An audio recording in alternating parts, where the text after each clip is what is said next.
Good afternoon, everybody, and before starting, can I acknowledge country and also particularly acknowledge the Mayor of the Shire and of course also my great mate Ray Williams, who's here, and councillors. And Anthony, thank you for the opportunity to be able to come and discuss a whole raft of things. I think from transport to infrastructure, we live in an incredible time in terms of this great city, this great state, in terms of infrastructure investment.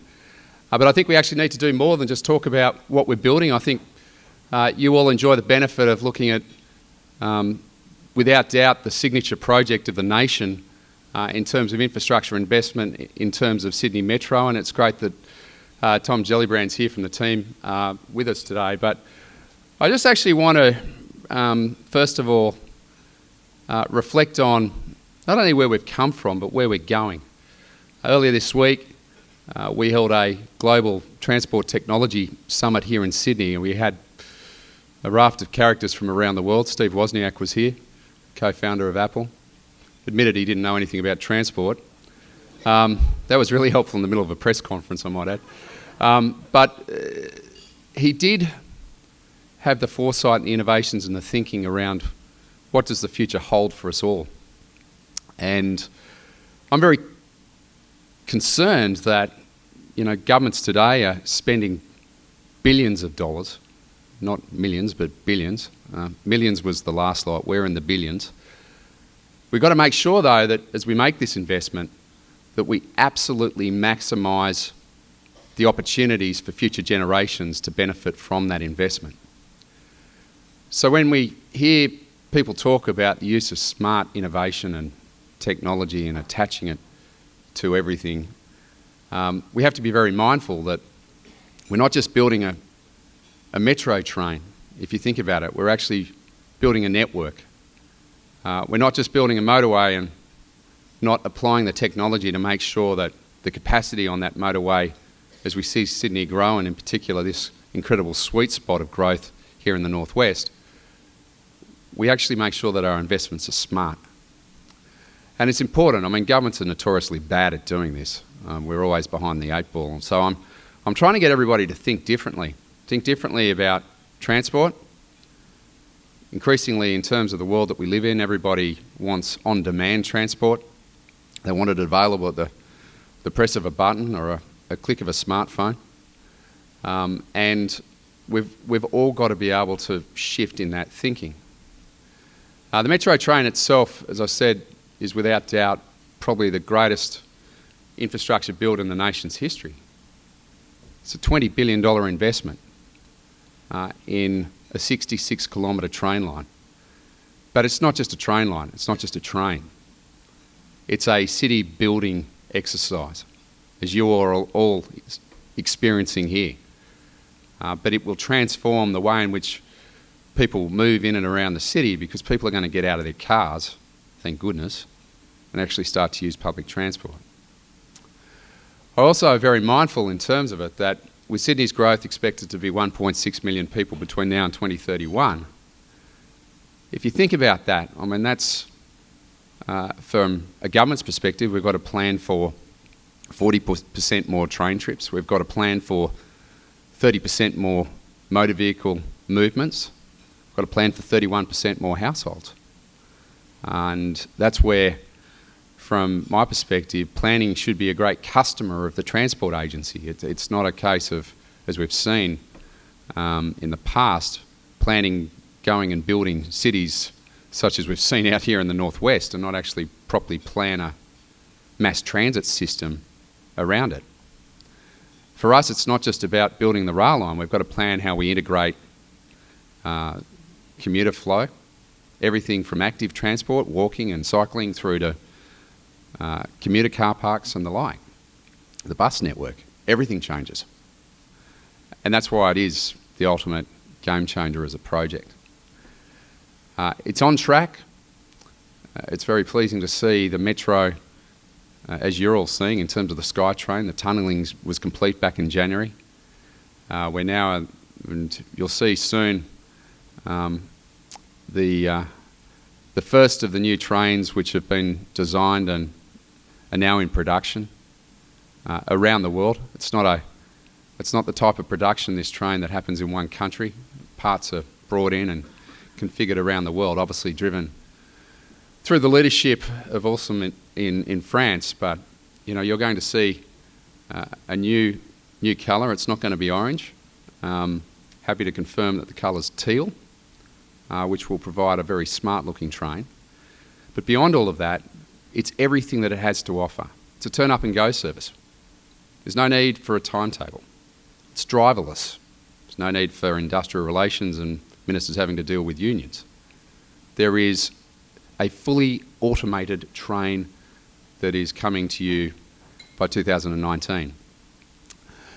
It also, of course, moves 45,000 people per hour.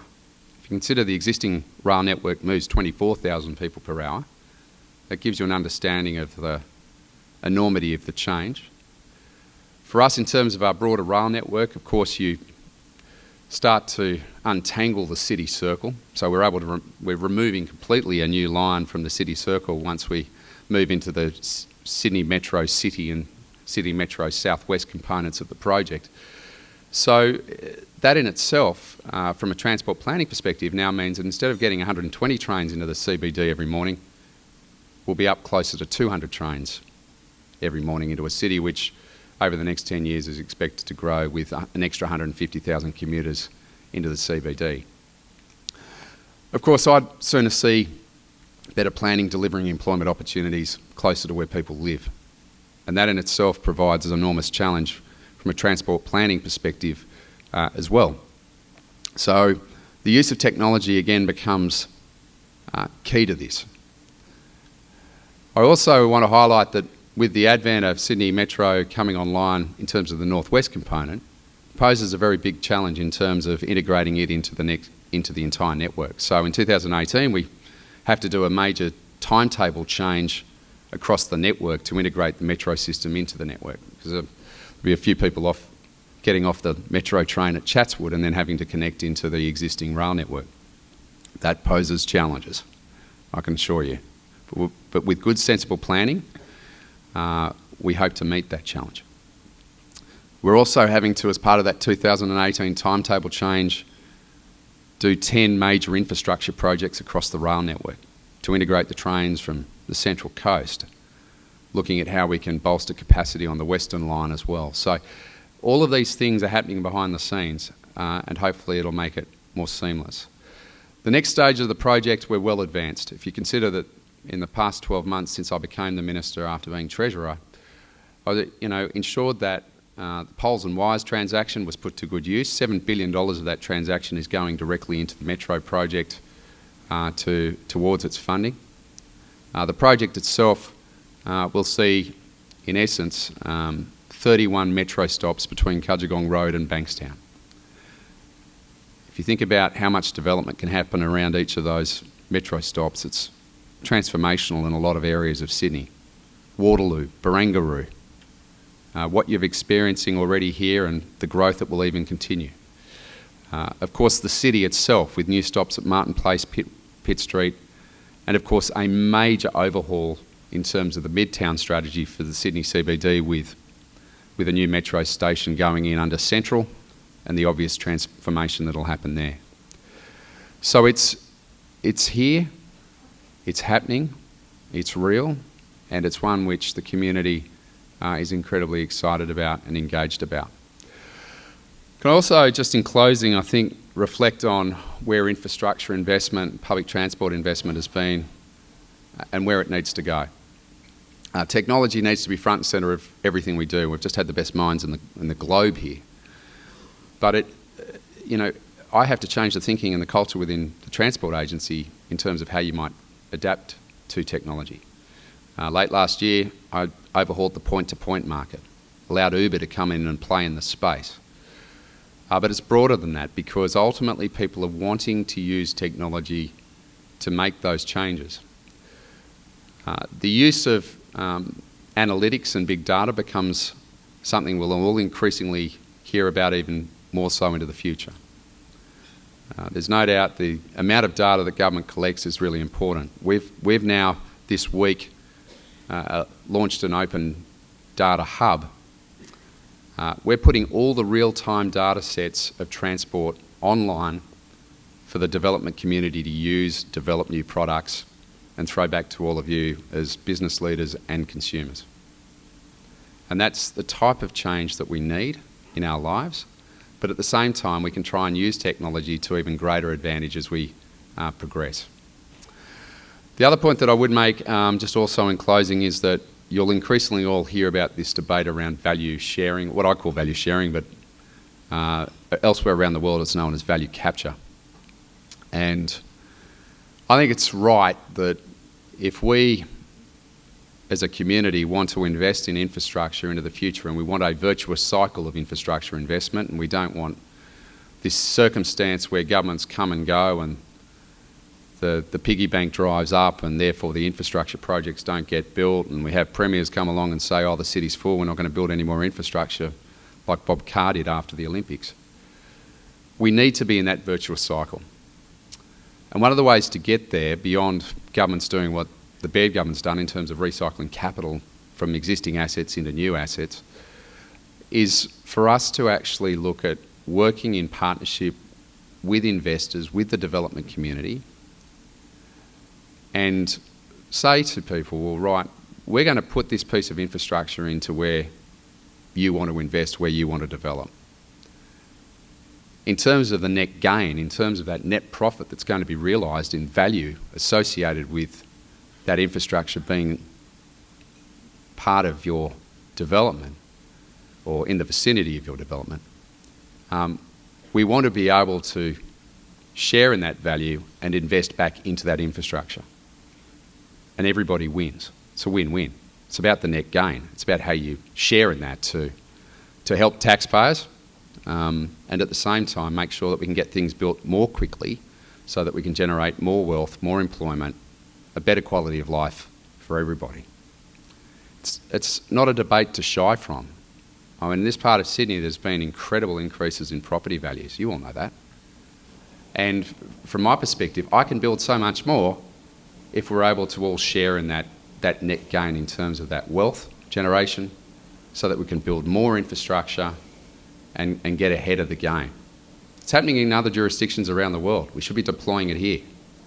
That's why with Parramatta Light Rail, when I made the announcement, yes, we're putting $1 billion of taxpayers' funds towards that project, but when you hear Chris Brown say, hey, we're willing to pay to play, his message is that we're willing to share in that net gain, that net wealth generation, so that we can get things built more quickly for our city and ultimately everybody benefits. And that's, I think, a sound way forward. It does obviously need to be looked at on a case-by-case basis. It's not something which you can have a universal set of rules around and, you know, expect it to work. You have to embed it into your business case development when you go to build a piece of infrastructure. And that's where I think certainly that the feedback I'm getting is, yes, it's a debate we need to have. Malcolm Turnbull's onto it with how to potentially fund high-speed rail. We're already doing it with Parramatta Light Rail. It's something that I want to embed into our business case development from government for the very reason that we can all benefit given the growth that we're going to experience across the state, across the city, in the same way that you all have in the northwest. Can I congratulate the Business Chamber on the work that you do, Anthony? It's one which is held in high regard, certainly by the government. I know my colleagues out this way are very, very proud to be associated with the work that is being undertaken through the Business Chamber, and I look forward to sitting on a panel and taking some questions.